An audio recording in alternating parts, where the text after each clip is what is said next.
हम आचार्य मम्मट प्रतिपादित काव्य प्रकाश के अंतर्गत दसम उल्लास में अलंकारों का अध्ययन कर रहे हैं। काव्य प्रकाश के दसम उल्लास के अंतर्गत अभी तक हम उपमा अलंकार का अध्ययन कर चुके हैं। आज हम रूपक अलंकार को देखेंगे। तदुपरांत रूपक और उपमा में क्या भेद है उसका अध्ययन करेंगे। रूपक अलंकार एक अर्थालंकार है। अर्थालंकार वह होता है जो शब्द परिवृत्ति को सहन कर सकता है, अर्थात यदि किसी शब्द विशेष के स्थान पर उसका कोई पर्याय रख दिया जाए ये तब भी अलंकार की सत्ता बनी रहती है तो उसे अर्थालंकार कहते हैं। तो रूपक एक अर्थालंकार है। देखिए क्या कहते हैं, तद्रूपकम भेदो यह उपमानोपमेय हो। तो क्या है, जो उपमानोपमेय हो, उपमान और उपमेय का अभेद हो, माने अभेद का जो आरोप है, उपमान और उपमेय का जो अभेदारोप है, आरोपित है या कल्पित अभेद है, वह रूपक अलंकार कहलाता है। और कैसा होता है, क्या कहते हैं इसमें, अति साम्याद अनुपहत भेदयो अभेदा। जिन उपमान और उपमेय का जो भेद है, वह धर्म है, वो प्रकट है, वह अपनुत है, छुपा लिया जाता है, यानी उनमें अत्यंत साम्य के कारण अभेद का जो आरोप करना है वह रूपक अलंकार कहलाता है। तो रूपक अलंकार वह होता है जहाँ उपमान और उपमेय में जिनका की भेद प्रसिद्ध है, उनका अत्यंत साम्य के कारण जो अभेद का आरोप किया जाता है, अभेद का वर्णन किया जाता है, वह रूपक अलंकार है। उपमा में हमने देखा था कि उपमेय और उपमान में भेद का कथन हो, भेद जिनमें है उनमें साधर्म्य का कथन होता है, यहाँ उनमें अभेद का वर्णन करते हुए उन पे आरोप कर लिया जाता है।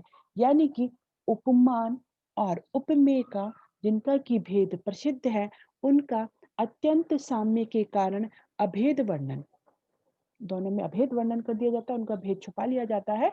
यही कह रहे, अत्यंत अति साम्याद अनभूत भेदयो अभेद।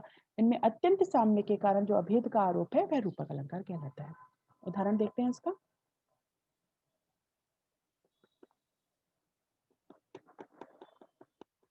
ज्योत्स्ना भस्म स्फुरन धवला बिभ्रति तारकास्ति नियंतर ध्यान वसन रसिका रात्रि कापाली कियम द्वीपाद द्वीपम भ्रमति ददति चंद्र मुद्रा कपाले न्यस्तम सिद्धांजन परिमलम लांछनस्य चच्छलेन। क्या कहते हैं यहाँ पे, ज्योत्स्ना भस्म स्फुरन धवला, चांदनी रूप भस्म से व्याप्त होने के कारण, और कैसी है, धवल माने धवल वर्ण वाली तारिका रूप अस्थियों को धारण किए हुए, अंतर्धान के कारण, अंतर्धान के जो व्यसन की रसिका है, और रात्रि रूपी जो कपाली है वह क्या करती है, चंद्र मुद्रा कपाले, चंद्र मुद्रा यानी चंद्र कला रूप जो कपाल है उसमें सिद्धांजन परिमलिन लांछन से चच्छलेन, जो जो चंद्र कला है उसकी रूप कपाल में कलंक के लांछन से छछलेन, लांछन के कलंक के बहाने से सिद्धांजन परिमलम, सिद्धांजन चूर्ण को रखे हुए द्वीपाद दीपम भ्रमति, इस द्वीप से उस द्वीप पे यानी दीपांतर में भ्रमण करती रहती है, फिरती रहती है। क्या कह रहे हैं, चांदनी रूप भस्म से व्याप्त होने के कारण धवल वर्ण वाली तारिका रूप अस्थियों को धारण किए हुए अंतर ध्यान के व्यसन की रसिका या जो रात्रि रूपी कपाली का है, वह चंद्र कला को कपाल के रूप में धारण करके कलंक के बहाने से सिद्धांजन चूर्ण को रखे हुए दीप से दूसरे दीप में भ्रमण करती रहती है।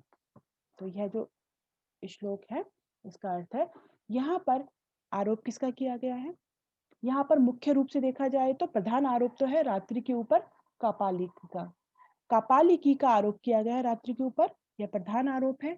अब उसी के फिर विशेषण के रूप में किस किस का आरोप किया गया है, अंग रूप में ज्योत्स्ना पर भस्म का, तारकों पर अस्थि का, चंद्रकला पर कपाल का, और लांछन पर सिद्धांजन परिमल का। तो यहाँ पे देखा हमने किस पे किसका आरोप है, रात्रि पर जो मुख्यतः है, जो प्रधान आरोप है वह तो रात्रि पर कपालिकी का आरोप है।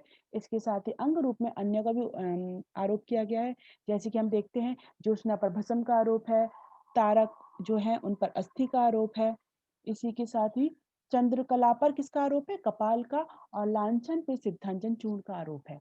इस प्रकार से रूपक अलंकार है, यहाँ पे दोनों में अभेद कर दिया गया है, उपमान और उपमेय में। अब इसके बाद में हम इनका उपमान और उपमेय में भेद है। अब रूपक और उपमा अलंकार में क्या भेद है वो देखते हैं। पहले हम देख चुके हैं उपमा अलंकार क्या होता है, साधर्म्य में उपमा भेद है, जहां उपमान और उपमेय में भेद होने पर भी उनके साधर्म्य में कथन किया जाता है, वह उपमा अलंकार होता है। रूपक और उपमा में क्या भेद है, एक सामान्य रूप से यहाँ पे तो देख ले, और विशिष्ट और भी अंतर बताते हैं। उपमा में उपमान और उपमेय के साधर्म्य का कथन होता है, किंतु रूपक में साधर्म्य के आधार पर अभेद का आरोप किया जाता है। दोनों में अंतर है। यदि देखें तो अंतर जो है उपमा और रूपक में, तो दोनों ही अलंकार सादृश्य मूलक है, उपमा भी और रूपक भी, किंतु उपमा भेदा भेद प्रधान है और रूपक आरोप मूलक है, रूपक में आरोप किया जाता है। ठीक है, एक अंतर यह हुआ। एक दूसरा अंतर क्या है, यद्यपि दोनों में उपमेय के साथ उपमान का सादृश्य प्रतिपादित किया जाता है तथा उपमान में इस सादृश्य के साथ भेद भी विद्यमान रहता है, परंतु रूपक में तो अभेद का आरोप होता है, और अभेदारोप होने से या ताद्रुप्य होने से उपमेय को मानो उपमान ही बना लिया जाता है, अतः दोनों में अभेद हो जाता है। जैसे कि मुखश्चंद्रा प्रकाशिते, मुख रूपी चंद्रमा प्रकाशित होता है, यहाँ पे रूपक अलंकार है, और उसमें अलग अलग रहेगा दोनों, उसमें साधर्म्य का कथन होगा। उपमा में जो होता है वो साधर्म्य वाक्य रहता है, जो समानता वाली चीज होती है वो साधर्म्य वाक्य रहता है, जबकि रूपक में वह सदा गम्य ही रहता है, उसका अनुमान होता है गम्य ही रहता है। उपमा का चमत्कार क्रिया या गुण अथवा उभयकृत साधर्म्य पर आश्रित होता है। उपमा का चमत्कार दोनों पर रहता है, क्रिया या गुण अथवा उभयकृत साधर्म्य पर आश्रित होता है, जबकि रूपक का चमत्कार किसमें होता है, उपमेय पर उपमान के अभेदारोप पर, अभेद का जो आरोप है वही चमत्कार है रूपक का। तो उपमेय पर उपमान के अभेदारोप या ताद्रुप्य पर ही रूपक का चमत्कार रहता है, ये रूपक अलंकार है। इस प्रकार से उपमा और रूपक में अंतर है। कई बार पूछ लिया जाता है कि जैसे कि उपमा का लक्षण दीजिए या उदाहरण दीजिए रूपक का, और रूपक और जो अलग से आता है निम्नलिखित अलंकार युग्मों में अंतर बताइए, तो उपमा और रूपक। इस प्रकार से जैसे हम पढ़ते जाएंगे उनमें अंतर देखेंगे। आज यहीं पे समाप्त करते हैं, आगे के अलंकारों का दिन आगे देखेंगे।